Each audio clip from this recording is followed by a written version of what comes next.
Hello my student, आप लोग कैसे हैं। उम्मीद करता हूं कि आप लोग बहुत ही बढ़िया होंगे। ठीक है, तो आज की इस वीडियो में हम लोग क्लास 10th के साइंस का ऑब्जेक्टिव लेकर आए हैं। ठीक है, साइंस का आज हम लोग ऑब्जेक्टिव लेकर आए हैं।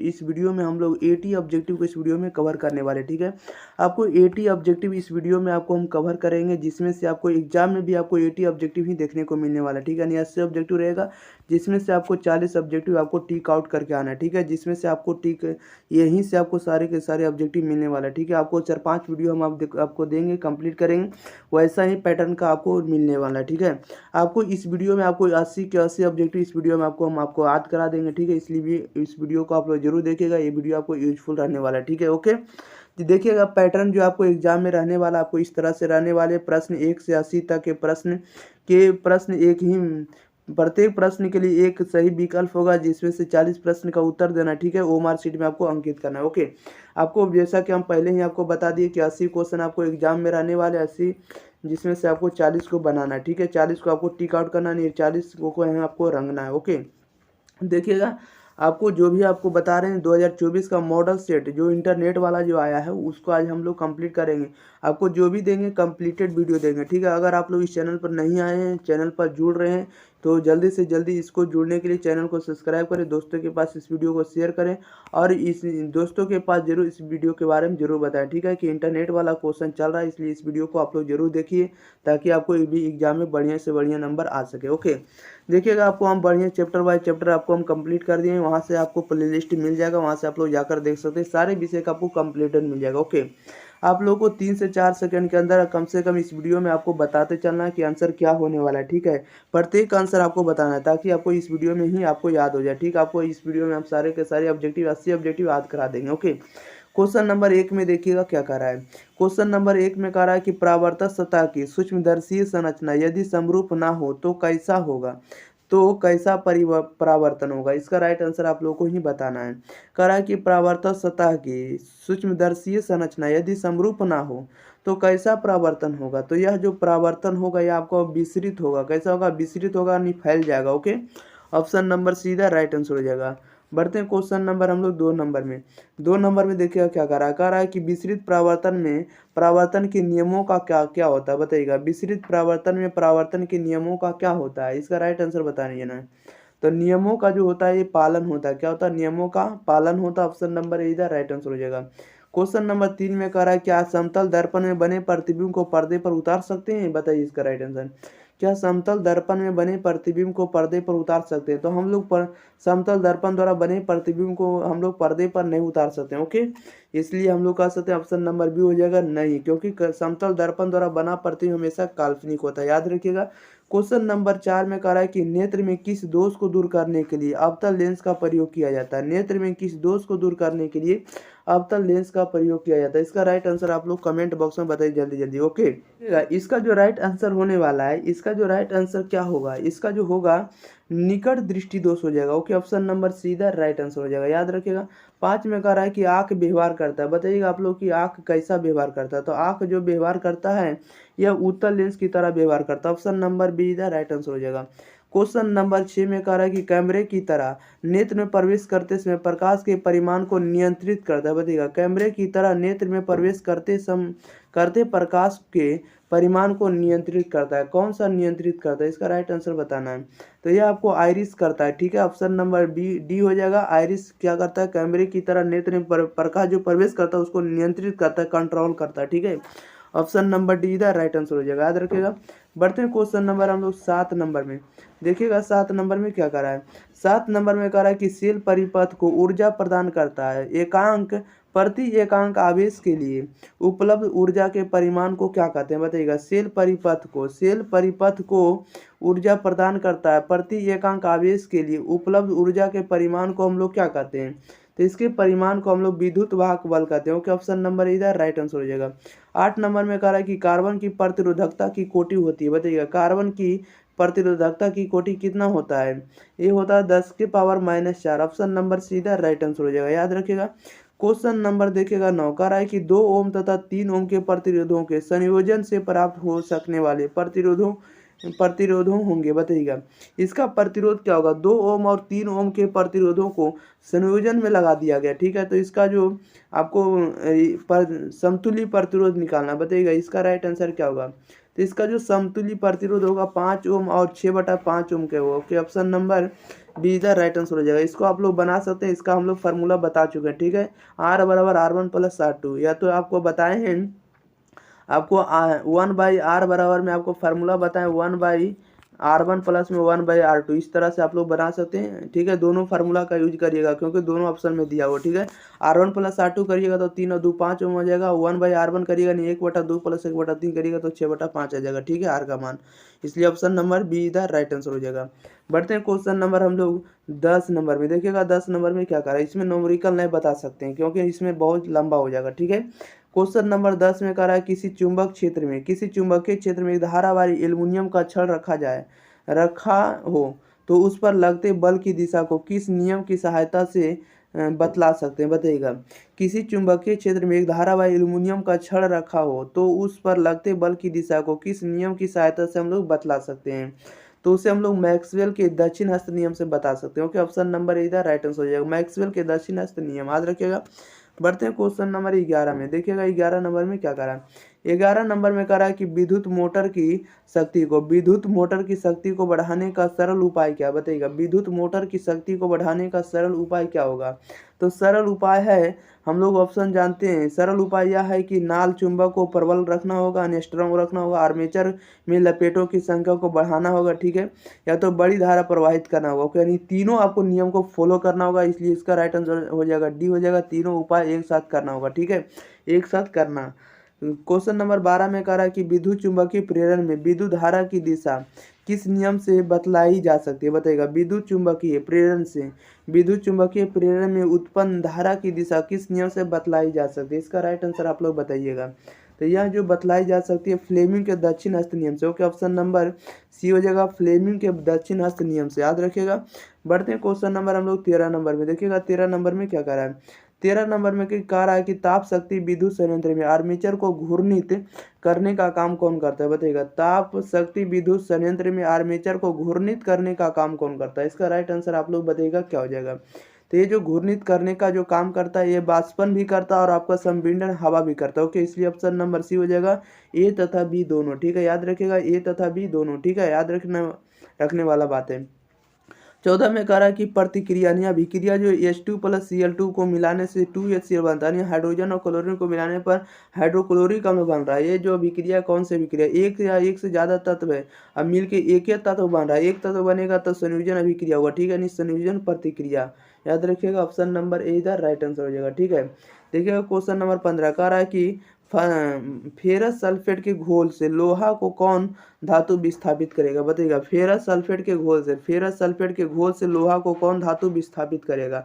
तो लोहा को विस्थापित करने वाला धातु कौन होगा, तो जिंक होगा, ऑप्शन नंबर सी हो जाएगा, ठीक है, जिंक यानी Zn, याद रखिएगा, Zn को हम लोग जिंक कहते हैं, ठीक है। बढ़ते हैं क्वेश्चन नंबर हम लोग 16 नंबर के, ध्यान देगा 16 नंबर में क्या कर रहा है। क्वेश्चन नंबर 16 में कह रहा है कि कैल्शियम कार्बोनेट को कहते हैं, बताइएगा। कैल्शियम कार्बोनेट को हम लोग क्या कहते हैं, तो कैल्शियम कार्बोनेट को हम लोग चौक भी कहते हैं, चूना पत्थर भी कहते हैं और हम लोग संगमरमर भी कहते हैं, ठीक है। चौक भी कहते हैं, लाइम स्टोन भी कहते हैं, मार्बल भी कहते हैं, इसलिए ऑप्शन नंबर डी हो जाएगा, इनमें से सभी, ठीक है। क्वेश्चन नंबर 17 में कह रहा है कि अपच का उपचार करने के लिए निम्न में से किस औषधि का उपयोग होता है, बताइएगा। कह रहा है अपच का उपचार करने के लिए निम्न में से किस औषधि का उपयोग होता है, तो ये आपको एंटासिड का होता है। ओके, ऑप्शन नंबर बी हो जाएगा, एंटासिड, याद रखिएगा। ओके, 18 में कह रहा है निम्नलिखित में कौन सा क्षारक है, बताइए निम्नलिखित में कौन सा क्षारक है। तो क्षारक जो होता है जिसमें से आपको ऑक्सीजन रहता है, क्या रहता है, ऑक्सीजन, यानी ऑप्शन नंबर क्या हो जाएगा, ऑक्साइड यानी ओ रहेगा जो वही होगा, ठीक है। ओ रहे O2 रहेगा तो ऑक्सीजन हो जाएगा, ओ रहना चाहिए, ओ नहीं ऑक्साइड रहना है, यानी जिंक ऑक्साइड, इसको क्या कहेंगे, जिंक ऑक्साइड ZnO, क्या कहेंगे, zinc oxide ZnO, option number इधर राइट आंसर हो जाएगा। बढ़ते हैं क्वेश्चन नंबर हम लोग वो देखिएगा 19 नंबर में। 19 नंबर में देखिए क्या करा है, 19 नंबर में कह रहा है यदि आपके परिवार का कोई सदस्य अत्यधिक भोजन करने के कारण अम्लता से पीड़ित है तो आप कौन सा उपचार सुलझाएंगे, बताइएगा। कह रहा है यदि आपके परिवार का कोई सदस्य अत्यधिक भोजन करने के कारण अम्लता से पीड़ित है तो आप कौन सा उपचार सुलझाएंगे, इसका राइट आंसर आप लोग बताइएगा। तो उसे हमें बेकिंग सोडे का विलयन देना चाहिए, ठीक है, बेकिंग सोडा को घोल के उसे पिलाना होगा। ओके, ऑप्शन नंबर सीधा राइट आंसर हो जाएगा, बेकिंग सोडे का विलयन। 20 में कह रहा है कि उच्च बसीय अम्लों के सोडियम लवण कहलाते हैं, बताइएगा। उच्च बसीय अम्लों के सोडियम लवण को हम लोग क्या कहते हैं, तो उसे हम लोग क्या कहते हैं, अपमार्जक। ऑप्शन नंबर क्या हो जाएगा, ए हो जाएगा राइट आंसर, ओके, अपमार्जक। 21 में कह रहा है हेमेटाइट की धातु का अयस्क है, बताइएगा। हेमेटाइट की धातु का अयस्क, इसका राइट आंसर आप लोगों को बताना है, बताइएगा। हेमेटाइट की धातु का अयस्क है तो ये आपको आयरन का, ऑप्शन नंबर हो जाएगा डी हो जाएगा, ओके, आयरन यानी लोहा का, ओके, ऑप्शन नंबर डी हो जाएगा Fe। बढ़ते हैं क्वेश्चन नंबर हम लोग 22 नंबर में। देखिएगा 22 नंबर में क्या कर रहा है, जैसा कि आप लोग देख रहे हैं, कह रहा है कि धातुओं को जोड़ने में प्रयुक्त गैस कौन सा है, बताइएगा। धातुओं को जोड़ने में प्रयुक्त गैस कौन सा होता है, तो धातुओं को जोड़ने के लिए हम लोग इथाइन का प्रयोग करेंगे, ओके, ऑप्शन नंबर सी हो जाएगा इथाइन। 23 में कह रहा है कि उपधातु है, बताइएगा। उपधातु कौन है, इसमें से चुनना है, उपधातु कौन सा है, तो उपधातु आपको गैलियम है, ठीक है, ऑप्शन नंबर डी हो जाएगा जी, ठीक है। 24 में कह रहा है कि ओलेइक एस्टेरिक पामीटिक अम्ल है, बताइएगा। ओलेइक एस्टेरिक पामीटिक अम्ल क्या होने वाला है, तो ओलेइक एस्टेरिक पामीटिक अम्ल जो है ये आपका क्या है, तो वसीय अम्ल है, ओके, ऑप्शन नंबर सीधा राइट आंसर हो जाएगा। 25 में कह रहा है निम्नलिखित में मीथेन का उदाहरण है, बताइएगा। निम्नलिखित में मीथेन किसका उदाहरण है, इसका राइट आंसर बताइएगा। निम्नलिखित में मीथेन किसका उदाहरण है, तो मीथेन जो होता है ये आपका संतृप्त हाइड्रोकार्बन का है, ओके, ऑप्शन नंबर इधर राइट आंसर हो जाएगा। बढ़ते हैं क्वेश्चन नंबर हम लोग 26 नंबर में, ध्यान दिएगा। 26 नंबर में क्या करा है, जैसा कि आप लोग देख रहे हैं, कह रहा है कि इथेन का आणविक सूत्र C2H6 है, इसमें क्या होने वाला, बताइएगा। इसमें कितने सहसंयोजक आबंध है, यानी कितने बंधन होते हैं। इथेन का आणविक सूत्र क्या होता है, C2H6 होता है, इसमें से कितने सहसंयोजक आबंध होते हैं, इसका राइट आंसर आप लोग बताइएगा। तो इसमें जो होते हैं 7 सहसंयोजक आबंध होते हैं, ओके, ऑप्शन नंबर यानी 7 बॉन्ड बनते हैं, कितने, 7, option number B the right answer हो जाएगा।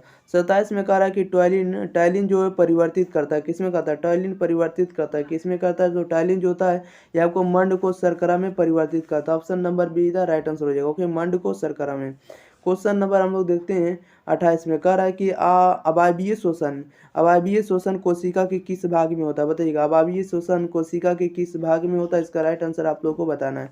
तो अवायवीय शोषण जो होता है कोशिका द्रव्य में होता है, ओके, ऑप्शन नंबर बी इधर राइट आंसर हो जाएगा। बढ़ते हैं क्वेश्चन नंबर हम लोग 29 नंबर में। 29 नंबर में कह रहा है कि पराग नलिका का बीजांड की ओर वृद्धि करना किस प्रकार का अनुवर्तन है, बताइएगा। पराग नलिका का बीजांड की ओर वृद्धि करना किस प्रकार का अनुवर्तन है, तो यह जो आपका रासायन अनुवर्तन है, ओके, ऑप्शन नंबर डी इधर राइट आंसर हो जाएगा, रासायन अनुवर्तन।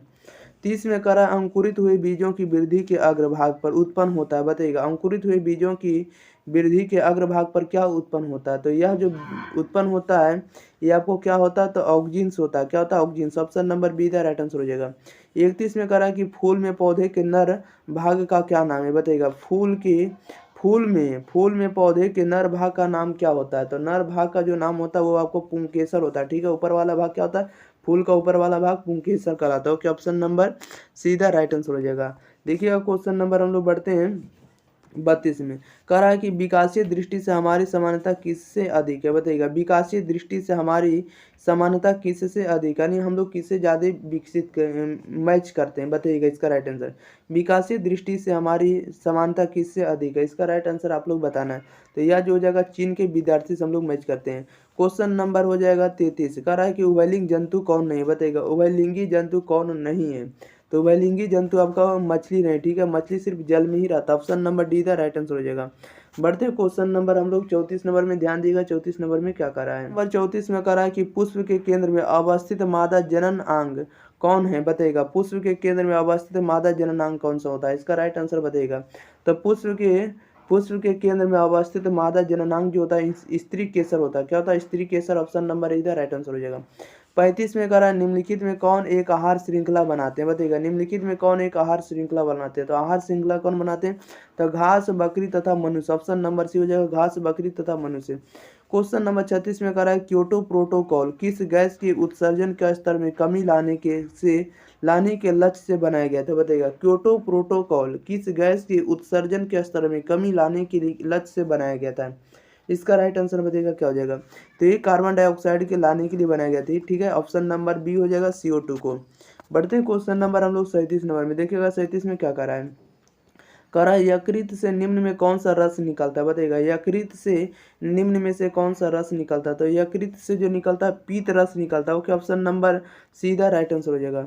38 में करा शोषण की क्रिया में खाद्य पदार्थ का क्या होता है, बताइएगा शोषण की क्रिया में खाद्य पदार्थ का क्या होता है। तो शोषण की क्रिया में खाद्य पदार्थ का क्या होता है, विघटन होता है।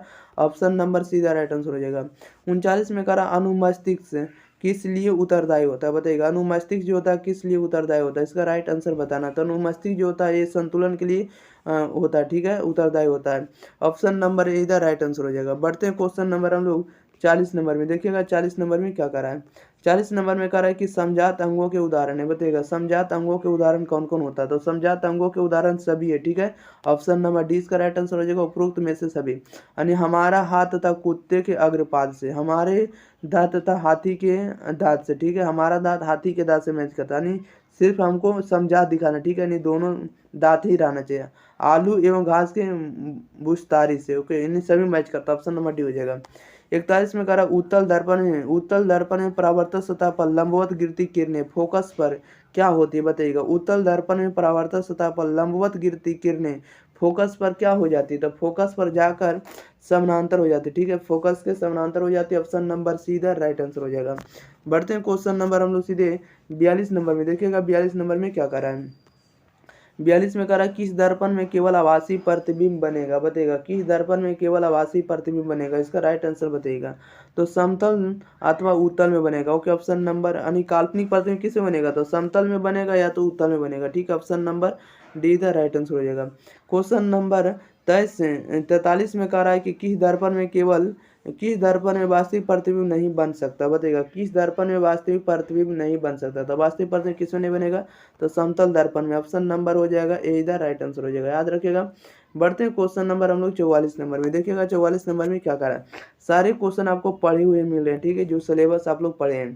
क्वेश्चन नंबर 44 में करा यदि वोल्ट मीटर को परिपथ में श्रेणी क्रम में जोड़ दिया जाए तो परिपथ में बहती धारा का मान क्या होगा, बताइएगा यदि वोल्ट मीटर को परिपथ में श्रेणी क्रम में जोड़ दिया जाए तो परिपथ में बहती धारा का मान क्या होगा।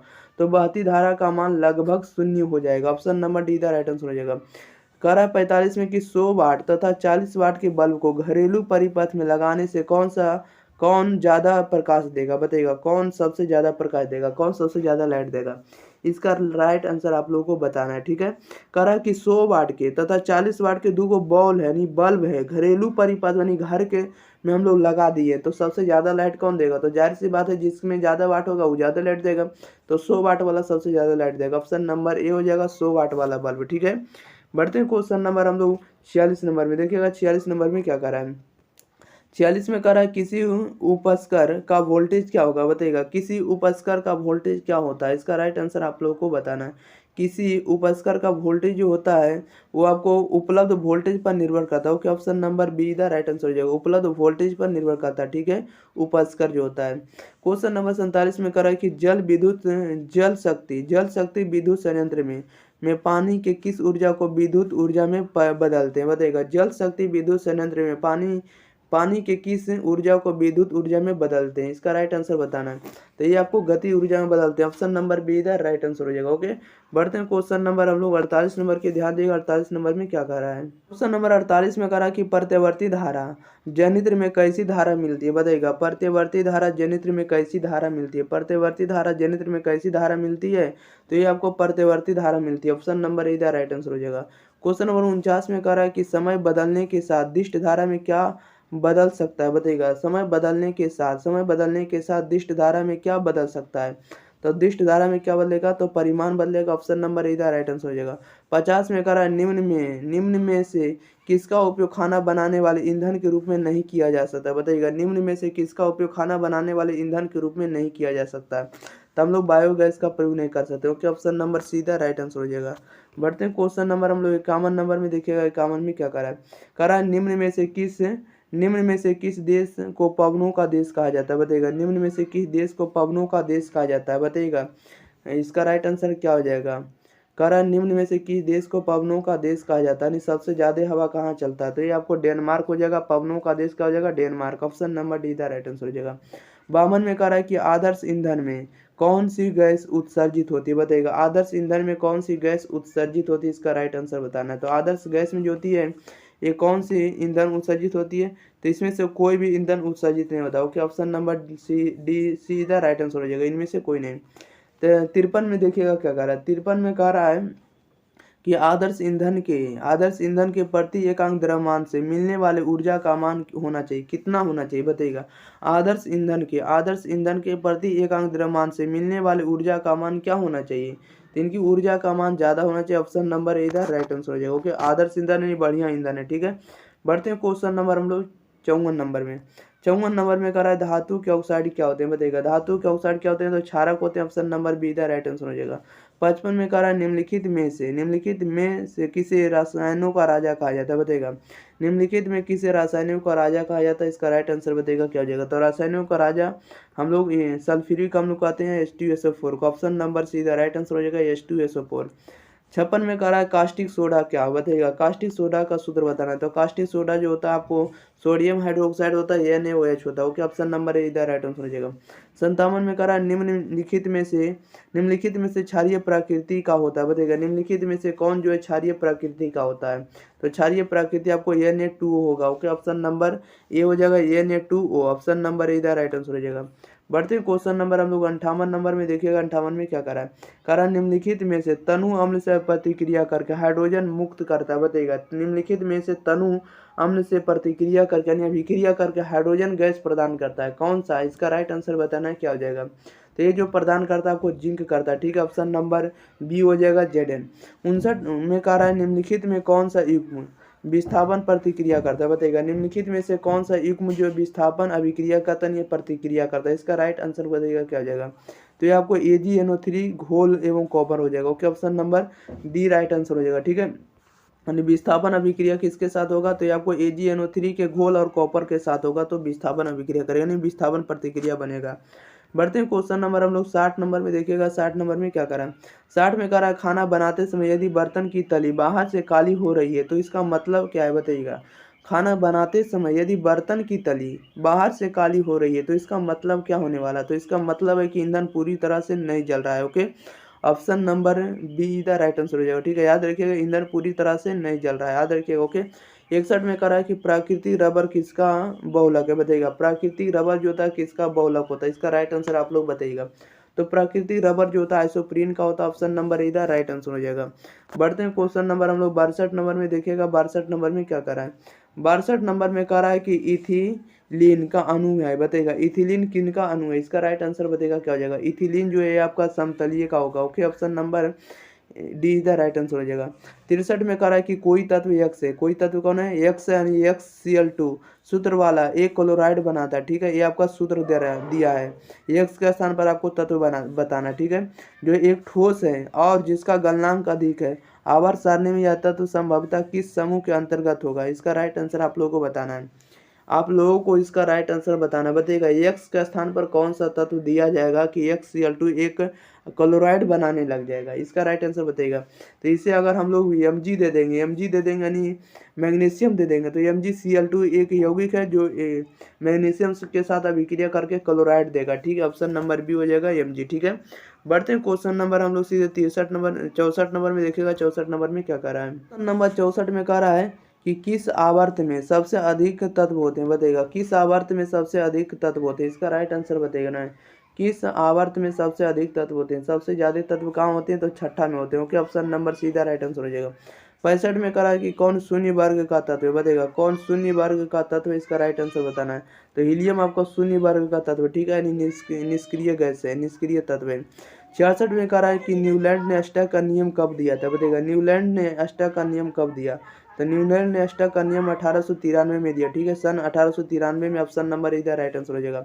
67 में कह रहा है इनमें कौन प्रकाश संश्लेषी अंगक है बताइएगा। इनमें कौन प्रकाश संश्लेषी अंगक है? इसका राइट आंसर बताइएगा क्या हो जाएगा। तो ये आपका प्रकाश संश्लेषी जो होता है आपको हरित लवक होता है। ऑप्शन नंबर इधर राइट आंसर हो जाएगा। बढ़ते हैं क्वेश्चन नंबर हम लोग सीधे 68 नंबर में देखिएगा। 68 नंबर में क्या कह रहा है इनमें सामान्यतः किसका उपयोग कोशिका द्वारा ऊर्जा उत्पादन के लिए होता है बताइएगा। इनमें सामान्यतः किसका उपयोग कोशिका द्वारा ऊर्जा उत्पादन के लिए होता है? कोशिका ऊर्जा उत्पादन के लिए किसका होता है? तो हम लोग ग्लूकोज का करेंगे। ओके, ऑप्शन नंबर सीधा राइट आंसर हो जाएगा।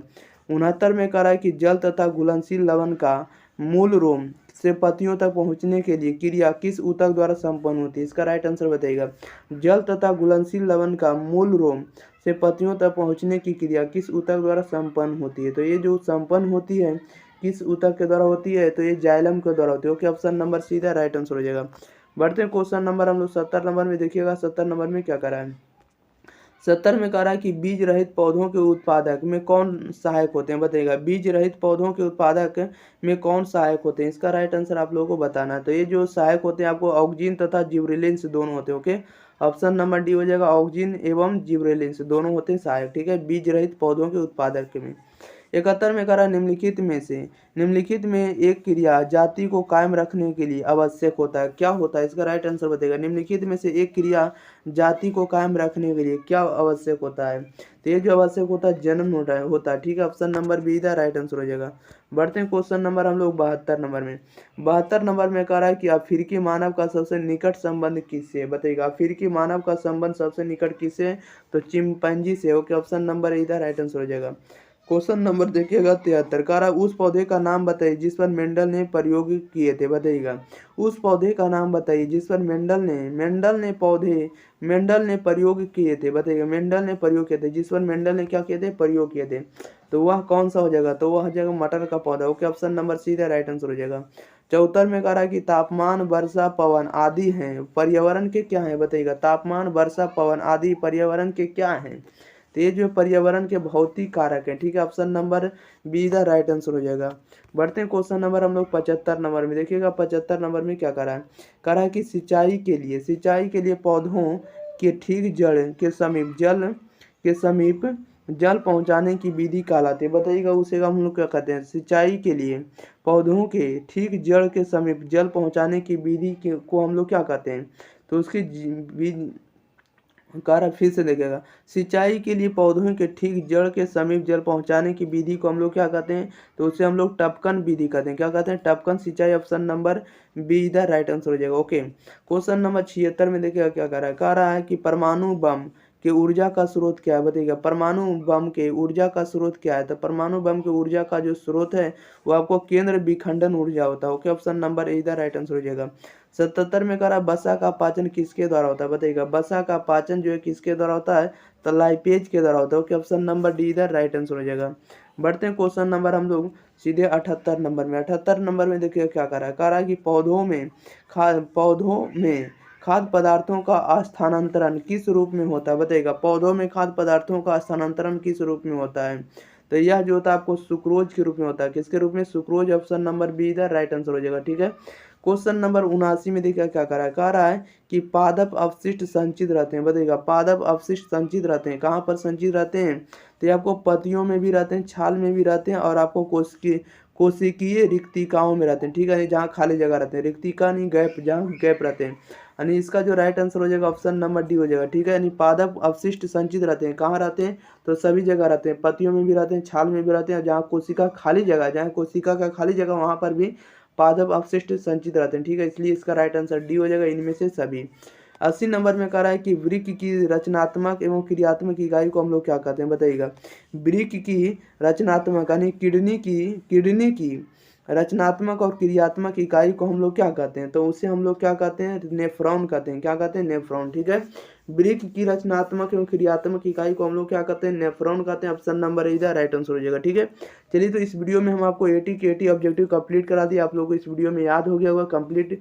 ठीक है, आप लोग कमेंट करिए कि आपको किस विषय का ऑब्जेक्टिव चाहिए, सब्जेक्टिव चाहिए, आप लोग जरूर कमेंट करके बताइएगा। ठीक है, और आप लोगों को एक नोटिस यह है कि आप लोगों को सभी विषय का वीडियो आप लोगों को इस चैनल पर आपको अपलोड हो चुका है। ठीक है, प्लेलिस्ट में जाकर आप लोग देख सकते हैं, जैसे फिजिक्स हो, केमिस्ट्री हो, बायोलॉजी हो, हिंदी हो, ज्योग्राफी हो, पॉलिटी हो, हिस्ट्री हो, सारे का आपको इसमें आपको कंप्लीट हो चुका है। ठीक है, इसलिए आप लोग जाइए प्लेलिस्ट बाय प्लेलिस्ट आप लोग जाकर देख सकते हैं। ओके, चलिए तो हम लोग मिलते हैं अगली वीडियो के साथ, तब तक के लिए thank you for watching this video. धन्यवाद।